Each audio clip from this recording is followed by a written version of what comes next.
Kicking off your 10th year in the UFC, man, a decade. I know ultimately you want to be a champion and that's your goal, but 10 years in the UFC, not many people accomplish that. Do you take pride in that? Is that something that feels good? Yeah, it feels very good, man. I'm not going to, lie about it or anything, but there's some things I haven't done. I haven't put together that special run that's got me into that title shot yet. I've been number one contender. I've been, I have, yet to fight for that belt, man, and that's what I'm here to do. Everyone knows it, and I'm not going anywhere till it happens. Nice. Despite your lengthy career, I think this is just your 5th fight outside of the country. What do you think about it? I mean, is it something that you enjoy, or is it kind of a pain, all the travel, the different culture, all those things? It's cool. If I'm going to fight in in a different country, it's going to be a place like Brazil where the fans are they're on a whole nother level. I mean, it's hard to compare, the Canadians, the Brazilians, the UK fans there. It's madness. It's awesome. It's very special. We've had a very warm welcome, and what better place than to fight in, the backyards of the Gracie families, of all the Silvas, of jiu-jitsu and Muay Thai, I guess. Yeah.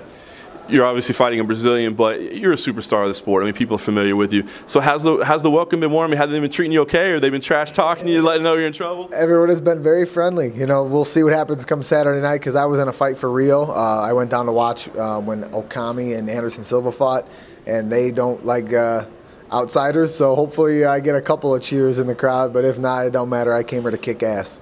We hear the cliche, and every fighter says it. Once the cage door closes, I don't hear any of that stuff. Is that true, or can you kind of get the sense that, oh my God, these people are totally against me? I guess, like I said, we've had people on our side in just about every single fight, and come Saturday night, we'll see, man. I don't know. There might be some fans I haven't met yet that maybe I don't want to meet, but I'm pretty sure that the Brazilians, they love the sport and they want to see competitors and warriors. One of the cool things about being around for a long time, this new Reebok deal, you're at the high tier, man. You get to cash that $20,000 check. I hate to get too far into guys' finances and that sort of thing, but is that a good check for a guy like you? I mean, we hear a lot of people complaining that $2,500 sucks, but at that high end, is that a good check? Yeah, you know what? You put in the time and you reap the benefits, so that's a good thing. That's a part of longevity and being in the sport for a while is you get to be up at that upper echelon with some of the the champions. I'm sure they're making a little bit more than that. I hope they're making more than that, but yeah, it's special to me. Cool. Let's talk about the fight itself. Thiago Tavares, he's coming off an absolute war.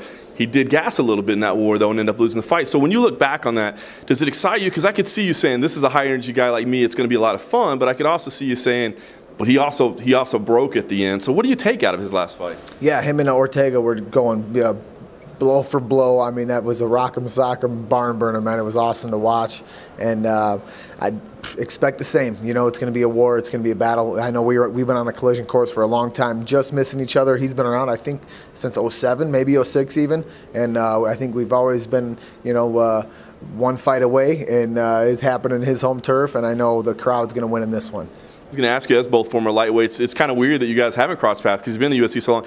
Had you scouted him? I mean, is it somebody you kind of looked at and said, oh, let me see how I match up because I know we're gonna meet at some point? Absolutely. Right when I first saw him fight Tyson Griffin, I'm like, yeah, I'm going to be fighting this guy. Could be in 6 months. Could be, let alone 6 years, 8 years later, however long it's been. I'm surprised it took that long, but I knew it was just a matter of time. Just like Frankie Edgar, just like Conor McGregor. It's coming up, man. Funny. You mentioned it. You're still going for it. The title shot's the ultimate goal. How much longer can you keep doing this? I mean, you've got more fights than almost anybody in the UFC. I don't put a number on. I don't put a date. I don't put a year on it because I think when people say I think I can fight till I'm 38, I think they tend to stop early. I'll be done fighting when I start to suck. Nice. Change up the training a little bit, yeah, kind of moving around a little bit. Is that kind of an effort just to get some new looks to kind of get that next level? Yeah, that's all it is, man. There's some, obviously, look at what, Ultimate Fitness has been able to do. The Alpha Maniacs, I call them out there. Those guys are just, they're headhunters. They're great grapplers. The wrestling's on point. So I love training with those guys. And now in Denver, the facility at Muscle Farm is state-of-the-art, man. It's world class. And, yeah, it's great to be part of out there, too. Best case scenario Saturday night. Is it you go out there and you smash them and you get $50,000 for performance of the night, or is it you go out there, you put on a Clay Guida type 15-minute grinding back and forth, and you get $50,000 for fight of the night? I want the fans to get the most out of me coming down here. That's what I'm here for, man. So an extra 50 G's, definitely wouldn't hurt. But Thiago and I know we came here to throw down, and yeah, I just want to bring more fans and grow a bigger fan base internationally too. I came here to kick ass.